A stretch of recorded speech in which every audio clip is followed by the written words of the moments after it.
Кыргыз Республикасындагы аялдар кыймылынын 100 жылдыгы аталышындагы иш-чаранын алкагында аялдардын тарыхтагы жана азыркы учурдагы ролуна арналган пресс-кафе форматындагы иш-чара Улуттук тарых музейинде өткөрүлдү. Кыргыз аялдарынын тарыхтагы орду абдан маанилүү жана алар көптөгөн тармактарда өздөрүнүн изин калтырышкан. 2024-жылдан башталган кампаниянын алкагында тарыхта өзүнүн лидерлик сапаттарын көрсөтүп, коомдук иштерде алгылыктуу иш алып барган, ошол эле учурда таанылбай калган кыргыз айымдар таржымалы иликтенип, алар тууралуу маалымат топтолгон. Кара-Кыргыз автоном областына 100 жылдык болгондо белгилеп атканда биз архивдик бир сүрөттү байкасак, ал жерде мына как раз президиум, бир нече эркектер отурат, ар бир эркектин аты жөнү, иштеген иши белгиленген. Ал эми жалгыз бир аял отурду, ак жолукчан, ал аты жөнү белгисиз.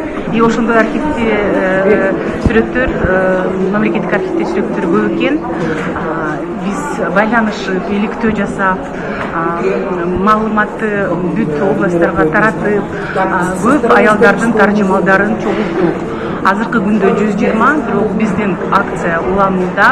Аялдардын укуктары сыйланып, мүмкүнчүлүктөрү кеңейсе, алар коомго активдүү катышып, анын өнүгүшүнө олуттуу салым кошо алышат. Кыргызстандын дегеле өткөн учурларында мырзалардан кем эмес, андан керек болсо бир канчасы ашкан ушундай бир аялдар да көп болгон. Курман жана Палыз баш болуп, азыркы мезгилге чейин мамлекеттик жүктү өз мойнуна көтөрүп жүргөн бир топ апаларыбыз, эжелерибиз, аял заты бар.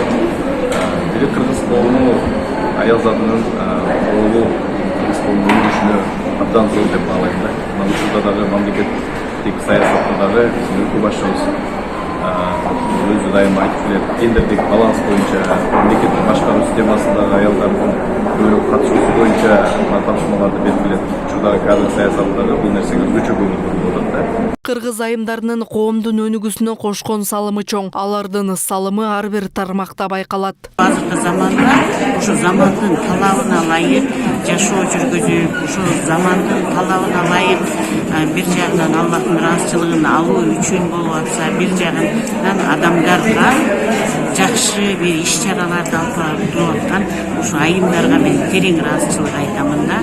Себеби аял киши энени медресе дейт, эне дейт, апа дейт, мектеп дейт.